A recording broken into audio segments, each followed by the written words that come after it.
My self Neeraj Patel.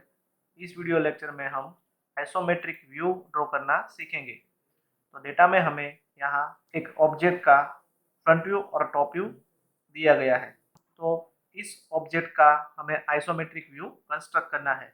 तो यहाँ पर फ्रंट व्यू में जो हमें डायमेंशन दिए गए हैं उसमें ये जो हॉरिजॉन्टल डायमेंशन है वो ऑब्जेक्ट की लेंथ के डायमेंशन है, और ये जो वर्टिकल डायमेंशन है वो ऑब्जेक्ट की हाइट के डायमेंशन है।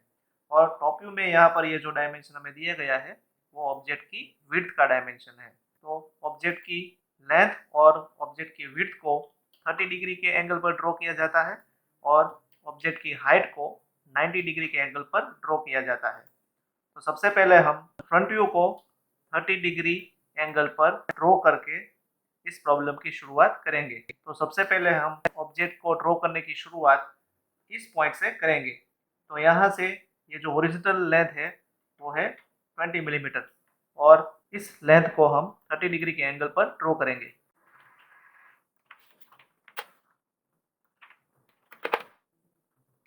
और यहाँ से ये जो ऑब्जेक्ट की हाइट है वो है 4 मिलीमीटर। तो हाइट को हम 90 डिग्री के एंगल पर ड्रॉ करेंगे।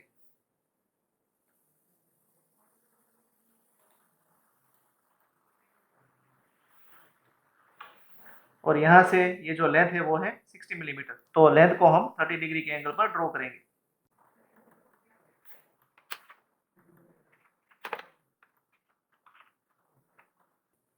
और यहाँ से ये जो हाइट है वो है 4 मिलीमीटर। तो हाइट को हम 90 डिग्री के एंगल पर ड्रॉ करेंगे।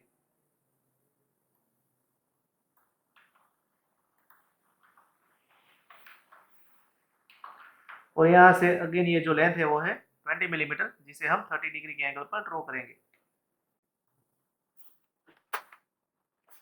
और यहाँ से ये जो हाइट है वो है 20 मिलीमीटर, जिसे हम 90 डिग्री के एंगल पर ड्रॉ करेंगे।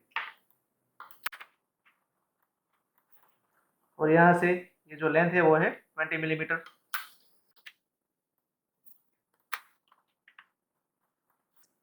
और यहाँ से ये जो वर्टिकल लाइन है उसकी लेंथ होगी 85 माइनस 20 यानी 65 मिलीमीटर। और यहाँ से ये जो लेंथ है वो है 15 मिलीमीटर। और ये हाइट है वो है 20 मिलीमीटर।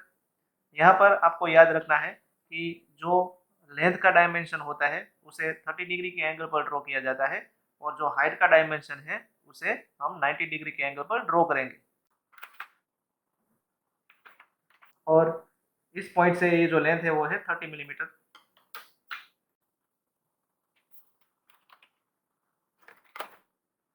और यहाँ से हाइट है 20 मिलीमीटर। और इस पॉइंट से लेंथ है 15 मिलीमीटर। और यहाँ से ये जो हाइट का डायमेंशन होगा वो होगा 65 मिलीमीटर। और यहाँ से ये जो लेंथ होगी वो होगी 20 मिलीमीटर।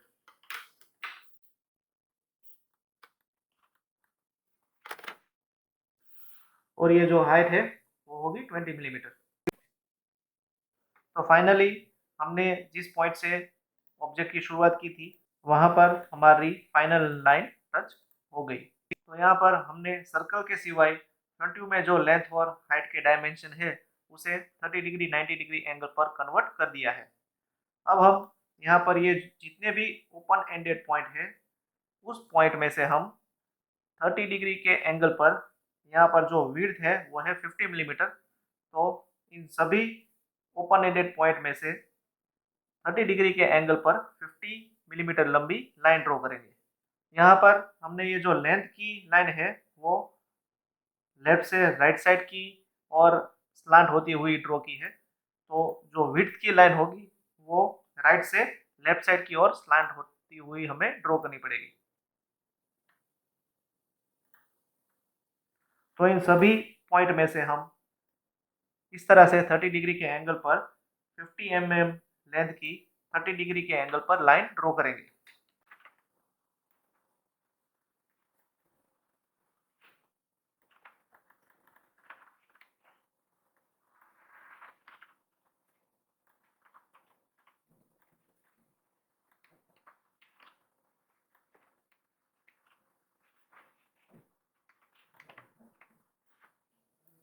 तो इन सभी पॉइंट में से हमने 30 डिग्री के एंगल पर 50 mm डायमेंशन की विड्थ की लाइन ड्रॉ कर ली।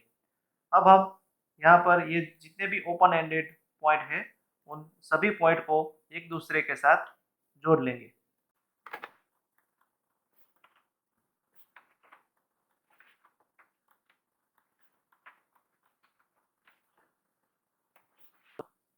तो यहाँ पर आप देख सकते हैं कि लेंथ, विड्थ और हाइट को जोड़कर हमने यहाँ पर 3 डायमेंशनल इमेज कंस्ट्रक्ट कर ली। अब हम यहाँ पर ये जो 30 mm डायमीटर का सर्कल है उसे यहाँ पर ड्रॉ करेंगे। तो ऑर्थोग्राफिक व्यू में जो सर्कल होता है वो आइसोमेट्रिक व्यू में इलिप्स बन जाता है। तो 30 mm डायमीटर का इलिप्स कंस्ट्रक्ट करने के लिए सबसे पहले हम 30 बाई 30 mm साइज का रोम्बस बनाएंगे। तो इस रोम्बस की शुरुआत हम इस सर्कल के सेंटर से करेंगे। तो यहाँ पर ये जो सर्कल का सेंटर है वो ऊपर से 40 mm नीचे है और इस पूरी लेंथ के सेंटर में है। तो सबसे पहले हम ऑब्जेक्ट के टॉप फेस से 40 mm नीचे तक की मार्किंग करेंगे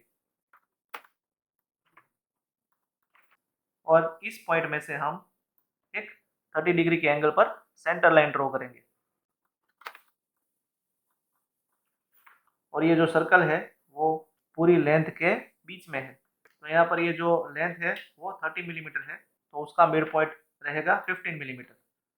तो यहाँ पर हम इस 30 मिलीमीटर लेंथ पर 15 मिलीमीटर डिस्टेंस पर मिड पॉइंट मार्क करेंगे और इस पॉइंट में से हम एक वर्टिकल सेंटर लाइन ड्रॉ करेंगे।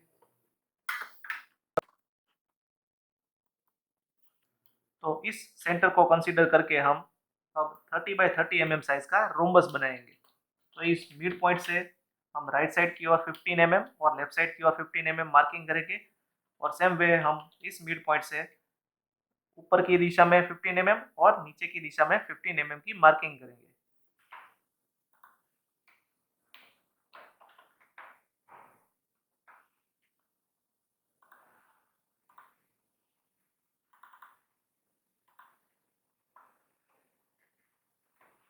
अब हम इस पॉइंट में से ऊपर की दिशा में 15 mm और नीचे की दिशा में 15 mm लंबी लाइन ड्रॉ करेंगे।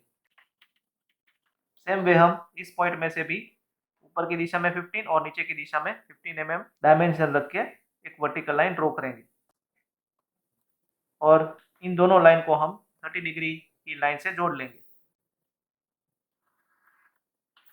तो यहाँ पर 30 बाई 30 mm साइज का रोम्बस तैयार हो गया।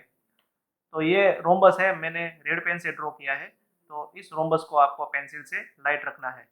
अब हम इलिप्स कंस्ट्रक्ट करने के लिए रोम्बस के इस बड़े एंगल को सेंटर रखेंगे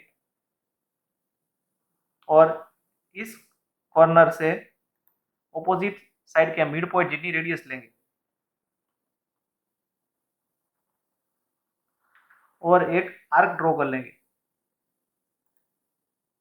सेम वे हम इस कॉर्नर के ऑपोजिट कॉर्नर को यानी जो दूसरा बड़ा एंगल है उसे सेंटर रखेंगे और इस कॉर्नर से ऑपोजिट साइड के मिड पॉइंट जितनी रेडियस लेके दूसरी आर्क ड्रॉ करेंगे। अब हम रोम्बस के इन छोटे एंगल में से पास होता हुआ डायगोनल ड्रॉ करेंगे। अब हम इस बड़े कॉर्नर और इस बड़े कॉर्नर के ऑपोजिट साइड के मिड पॉइंट को जोड़ती हुई लाइन ड्रॉ करेंगे।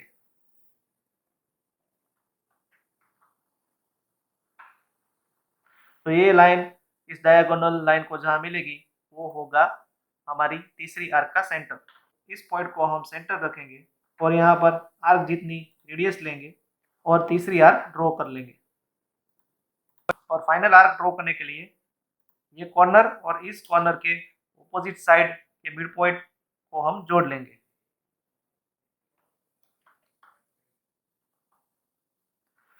ये लाइन इस डायगोनल लाइन को जहां मिलेगी वो होगा हमारी चौथी आर्क का सेंटर। तो अब हम इस पॉइंट को सेंटर रखेंगे और यहाँ पर आर्क जितनी रेडियस रख के चौथी आर्क कंप्लीट करेंगे।